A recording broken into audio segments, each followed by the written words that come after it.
Do you know how to speak to a fool? I'm going to discuss this in this video. Book of Proverbs talks about lot of wisdom and understanding. The book of Proverbs talks about the characteristics of a foolish person. There are several verses where we can see the nature and the characteristics of a foolish person. Like Proverbs chapter 1 verse 7 says, a foolish person despises wisdom and understanding. A foolish person hates knowledge. Verse 22 says that. Proverbs chapter 10:21 says, a fool die for lack of wisdom. Proverbs chapter 23 verse 9 says, do not speak in the hearing of a fool, for he will despise the wisdom of your words.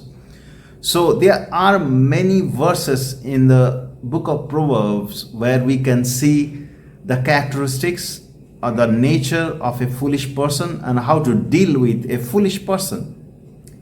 In this connection, Proverbs chapter 26 verse 4 and 5 are very interesting.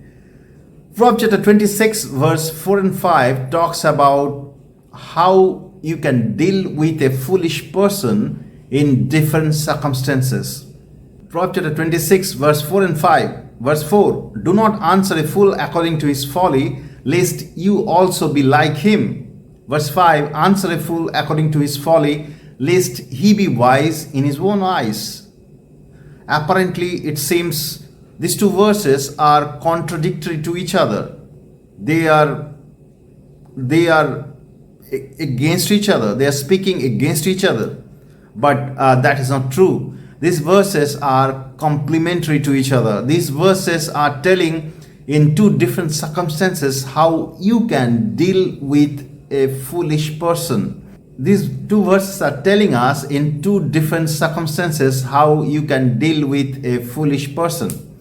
Like in verse 4, it says, do not answer a fool according to his folly, lest you also be like him.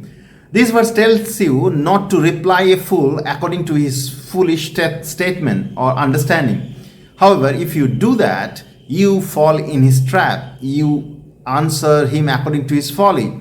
So, if you answer him according to his folly, then you are lowering down yourself to the fool's level of thinking, fool's level of understanding. A fool despises wisdom and correction. A fool will not listen to your wisdom, understanding, your reasoning. He will try to draw you in his type of foolish argument. His argument may be deceitful, mocking, abusive. He may be trying to put a trap for you. If you are falling in his trap, you are answering him according to his folly, and you are just becoming like him. Answering his question may lead you to heated arguments.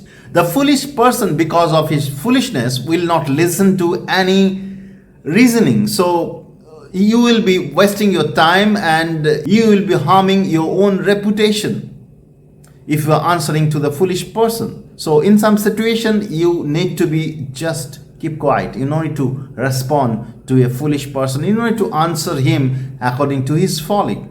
Let us see some examples from the New Testament. Jesus Christ was asked by some Pharisees, and these Pharisees were trying to trap him, and they were not interested to learn from Jesus. They were not interested to know the truth, but they were acting foolishly. They are kind of asking questions so that they can trap Jesus.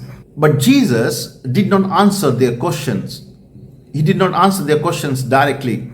In Luke chapter 20, verse 2 to 8, here we can see the Pharisees asked Jesus, tell us by what authority you are doing these things, or who is he who gave you the authority. They are asking Jesus how he was doing miracles and who gave him the authority to do all these things. Jesus understood they are asking these questions so that they can put him in a trap. So Jesus did not answer them. In return, Jesus asked them a question, but the Pharisees could not answer that question. And in return, Jesus said that, in verse 8, Jesus said that, neither will I tell you by what authority I do these things. Jesus did not answer them. So Jesus did not answer their question. So in some situation and circumstances, we need to keep quiet. We should not answer a fool according to his folly. Next, when we come to verse 5, it says, answer a fool according to his folly, lest he be wise in his own eyes.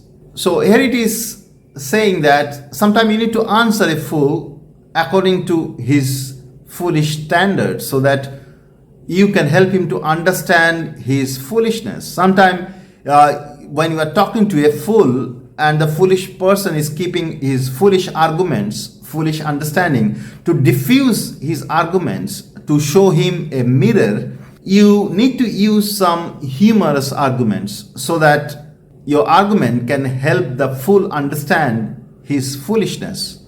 Or else he may think that he is a very wise person. Basically, you are trying to show him a mirror. You are trying to show him how foolish he is. So you can use some humorous arguments so that the foolish person can understand his foolishness. We can see some examples from the New Testament where Apostle Paul was talking to some teachers of God's word. It seems these people are not really the teachers of truth. They are false teachers, and probably they ask some questions about the ability of Apostle Paul's ministry. Probably they asked some wrong questions to Apostle Paul about his ministry. So Apostle Paul was answering them in 2 Corinthians chapter 11 verse 23. He was telling them, are they ministers of Christ? He was telling about them to the Corinthian church. 2 Corinthians chapter 11 verse 23. Are they ministers of Christ? I speak as a fool. I am more in labors, more abundant in stripes, above measure in prisons, more frequent in deaths often. So here Apostle Paul was mentioning that, he was saying that I'm talking foolish actually, but I want to tell you in all these things, in labor, in stripes, in prosecution, in everything, I faced more problem than them. Actually, he was answering them. He was trying to show them their foolishness. And he was trying to show here that he is more faithful to God. He is more faithful to the ministry. He is more faithful to his calling than those foolish teachers. So Proverbs chapter 26 verse 4 and 5 are not contradictory. They are complementary to each other. And we need to know where we should use what. In what circumstances we should keep quiet, and what are the circumstances we should answer back, so that we can help that foolish person understand about his own foolishness. May God help us with this. Thank you.